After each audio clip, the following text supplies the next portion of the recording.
Hello, my dear students. Myself, Pushpendra Bhardwaj, Assistant Professor, Department of Education, Jyoti Vidyapeeth women's university Jaipur.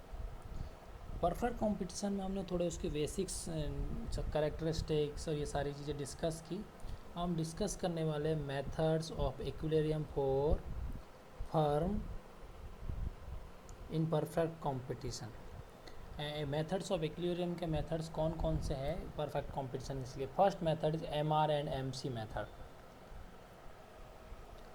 इसको जो MR-MC method है MR-MC जो method है इसकी जो दो कंडीशन रहेंगी इक्विलिब्रियम अपन को चेक करने के लिए। First condition is MR equal to MC होना चाहिए, मीन्स MR और MC एक दूसरे को पॉइंट को कट करते होने चाहिए और इक्वल होने चाहिए। And MC curve MR curve को बढ़ते हुए काट देना चाहिए। MC कर्व MR कर्व को इंक्रीज होते हुए जब उसको इंटरसेक्ट करे तो उस पॉइंट पर जो परफेक्ट कंपटीशन में वो फर्म होंगी वो इक्विलिब्रियम की कंडीशन में होंगी। अब मैं अब इस मेरी जो ई नोट्स देखेंगे आप, उसमें एक ग्राफ देखेंगे, डायग्राम देखेंगे जिसमें ग्राफ बना है कि P और एक प्राइस है जैसे MR AR, उसे MR है हॉरिजेंटल टू एक्स एक्सिस है, जिसे हम MR भी कह सकते हैं, AR भी कह सकते हैं और प्राइस भी कह सकते हैं। और एक्स एक्सिस पे बात करें हम तो जब जैसे कि ऊपर से जब MC ड्रॉ करते हैं तो एक पॉइंट फर्स्ट पॉइंट इक्विलिब्रियम पे होता है, फिर देन वो नीचे डाउन होने लगता है, फिर इंक्रीज होने लगता है, फिर दूसरे पॉइंट पे E1 पे इक्विलिब्रियम होता है। तो इस नंबर पर फर्स्ट कंडीशन देखिए MR इक्वल टू MC दो जगह E पर और E1 पर। तो E1 पर क्या है कि जो MC कर्व है MR कर्व को इंक्रीज होते हुए काट रहा है, इंटरसेक्ट कर रहा है। इट्स मीन्स जो वो परफेक्ट कंपटीशन में फर्म का इक्विलिब्रियम पॉइंट होगा E1 पर होगा।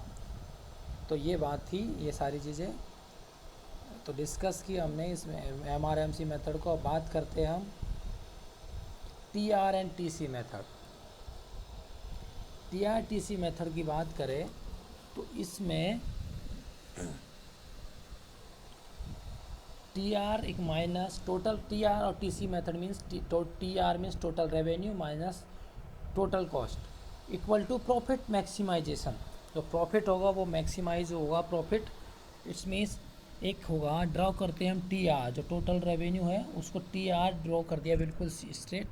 देन TC कर्व ड्रॉ करते हैं। TC के आपको मैंने टोटल कॉस्ट की कर्व बताया था, यू कभी पहले गिरेगा फिर बढ़ेगा, फ्लैग शेप होता है। तो फ्लैग शेप में ड्रॉ करते हैं तो वो दो पॉइंटों पे इंटरसेक्ट करता है, एक तो E पर है एक E1 पे, दो जगह जिसे BEP कहेंगे, ब्रेक इवन पॉइंट।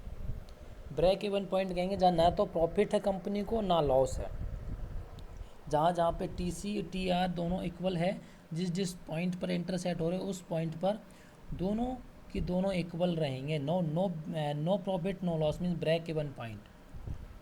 तो अब बात करते हैं हमें तो प्रॉफिट मैक्सिमाइजेशन चाहिए। देन प्रॉफिट मैक्सिमाइजेशन, इन दोनों के बीच में एक हम रेखा ड्रॉ करेंगे जो हल्की सी डार्क हो रखी है, हम देखेंगे इस ग्राफ में, डायग्राम में। तो फिर उस जो पॉइंट मैक्सिमम पॉइंट वो निकलेगा, वो पॉइंट पर TR-TC मैक्सिमम मेथड होगा, वो मैक्सिमम जो प्रॉफिट होगा फर्म के लिए वो मैक्सिमम होगा। Now next is price and output determination in perfect competition. कैसे प्राइस और आउटपुट कैसे डिटरमिन करें अपन। फर्म्स और इंडस्ट्री दो चीज़ें होंगी अलग अलग, फर्म का अलग और इंडस्ट्रीज़ का अलग। फर्म के लिए दो चीज़ें होंगी, short term and long term. तो शॉर्ट टर्म की बात करें, शॉर्ट टर्म में आपको मैंने बताया था कि super normal profit, normal profit और लॉस होता है। इसी तरीके से शट डाउन पॉइंट होगा, एक शट डाउन कंडीशन होगी। सुपर नॉर्मल प्रॉफिट की बात करें तो प्राइस अगर ज़्यादा होगी, P greater than C, price greater than cost. और एक और कंडीशन देखो, AR greater than AC, average revenue greater than average cost. ये सुपर नॉर्मल प्रॉफिट की कंडीशन होगी। Then next is normal profit. Normal profit means price equal to cost and AR equal to AC। Loss की condition की बात करें तो P less than cost and AR less than AC। Shut down point की बात करें, PR equal to ABC और AR equal to ABC means, और TR equal to TBC। Means price equal है एवरेज वेरिएबल कॉस्ट के, मतलब हमारी जो फिक्स कॉस्ट है वो लग रही है, बट एवरेज जो वेरिएबल कॉस्ट है वो हमारे निकल रही है, हमें अर्न हो रही है, जिसके फिक्स कॉस्ट अगर हम फैक्ट्री को बंद भी कर देंगे तब भी हमारी फ़िक्स कॉस्ट लगेगी, और फैक्ट्री अगर स्टार्ट रहेगी तब भी हमारी फ़िक्स कॉस्ट तो लगेगी। तो यहाँ अभी एवरेज जो वेरिएबल कॉस्ट है वो अर्न कर रहे हैं, इस वजह से शट डाउन पॉइंट है, इस वजह बंद भी कर सकते हैं, चालू भी कर सकते हैं।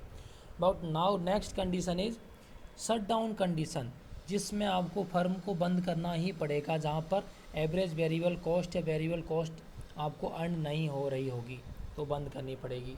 लॉन्ग टर्म में मैंने बोला था कि जो परफेक्ट कंपटीशन में नॉर्मल पर फर्म को नॉर्मल प्रॉफिट अर्न होता है। तो हम बात करते हैं इसके सेव उसके कर्व के बेसिस पर। सुपर नॉर्मल प्रॉफिट देखें तो MRMC मेथड के अकॉर्डिंग देखेंगे तो एम आर हमने ड्रॉ कर दिया है, MR ड्रॉ कर दिया, AR भी कहेंगे, इसे प्राइस भी कहेंगे। देन हमारी जो C है कॉस्ट है, प्राइस से नीचे रहनी चाहिए, कंडीशन बताइए ना, प्राइस ज़्यादा रहेगी कॉस्ट कम रहेगी। इट्स मीन जो AC का कर्व होगा MC से नीचे रहेगा, AR से भी नीचे, MR से भी नीचे रहेगा, इक्विलिब्रियम पॉइंट हो जाएगा MR इक्वल टू MC, तो इक्विलिब्रियम पॉइंट होगा ये। तो मोस्ट प्रॉफिटेबल पॉइंट जो होगा वो इस पॉइंट पे होगा कि हाँ इस पॉइंट पे प्राइस कम है और प्रॉफिट ज़्यादा अर्न हो रहा है, इट मीन प्राइस ज़्यादा कॉस्ट कम, means super normal profit. Normal profit की बात करें जहाँ पर MC AC MR सब एक ही पॉइंट पे कलर हो जाएंगे, जहाँ तो इस means normal profit MR equal to AC चाहिए हमें। लॉस की कंडीशन में जब कॉस्ट देखें तो कॉस्ट प्राइस से ज़्यादा होगी, उस पॉइंट पर हमारी जो लॉस होगा, तो ये ड्रॉ करेंगे, AC को जानबूझ के ड्रॉ करेंगे ऊपर, क्योंकि हमारी कंडीशन है कि AC AR से ऊंची रहेगी, ज़्यादा रहेगी, इंक्रीज होती होगी। तो लॉन्ग टर्म में मैंने बात की थी LAC होता है जो छोटे छोटे SAC से बन के बनेगा, तो LAC और LMC को एक इक्वल पॉइंट, नॉर्मल प्रॉफिट की बात की तो नॉर्मल प्रॉफिट हो जाएगा। शट डाउन कंडीशन में मैंने बताई थी सब कुछ निकल रहा है, नहीं निकलेगा, फिक्स कॉस्ट नहीं निकलेगी, बाकी सब कुछ निकलेगा। प्राइस जो दे रहे हैं वो प्राइस निकल रही है हमारी, एवरेज वेरिएबल कॉस्ट जो खर्चा हो रहा है हमारे जो प्रोडक्शन करने में, फिक्स कॉस्ट तो उतनी ही लग रही है, लेकिन रॉ मटेरियल वगैरह पर जो हमारा एक्सपेंसेज होगा वो सब निकलेगा, इसमें हमें अर्न हो रहा है, इस वजह से शट डाउन पॉइंट में ये बात होगी। शट डाउन कंडीशन में हर चीज़ हमारे से लॉस में रहेगी, हर प्राइस होगी, जो प्राइस है वो बहुत कम हो जाएगी कॉस्ट के कंपैरिजन में, तो कॉस्ट ज़्यादा आ रही होगी, तो हमें हमारी जो फर्म है वो बंद करनी ही पड़ेगी। एक इसमें मैंने फॉर्मूला लिख रखा है MR एंड AR इलास्टिसिटी का रिलेशन निकालने के लिए। Formula MR equal to AR multiply E-1 divided by E। तो अगर E इक्वल टू 1 आता है, elasticity equal to, then MR equal to 0, MR 0 होगा। इलास्टिसिटी अगर ग्रेटर देन 1 आती है तो MR पॉजिटिव, इलास्टिसिटी अगर लेस देन 1 आती है तो MR नेगेटिव। अब बात करते हैं हम इंडस्ट्री के इक्विलिब्रियम पॉइंट की, जिसमें इंडस्ट्री का प्राइस डिटर्मिनेशन कैसे होगा। शॉर्ट टर्म में 3 चीज़ें होंगी, super normal, super abnormal profit, normal profit और लॉस। लॉन्ग टर्म में नॉर्मल प्रॉफिट। शॉर्ट टर्म में क्या होता है, इंडस्ट्रीज़ का जो प्राइस डिटर्मिनेशन होता है वो प्राइस और सप्लाई के थ्रू होता है। मैंने बताया नो फिक्स प्राइस रहती है, इसमें फर्म कोई भी तरह का चेंजेस नहीं कर सकती है। तो जो प्राइस डिटर्मिनेशन होगा वो सप्लाई और डिमांड के थ्रू होगा। तो शॉर्ट टर्म में जो सप्लाई होती है वो फिक्स रहती है, डिमांड चेंज होती रहती है। तो सप्लाई का जो कर्व है वो फिक्स है, बीच वाला पॉइंट है वो एक नॉर्मल प्रॉफिट का रहेगा, क्योंकि वहाँ सप्लाई डिमांड इक्वल।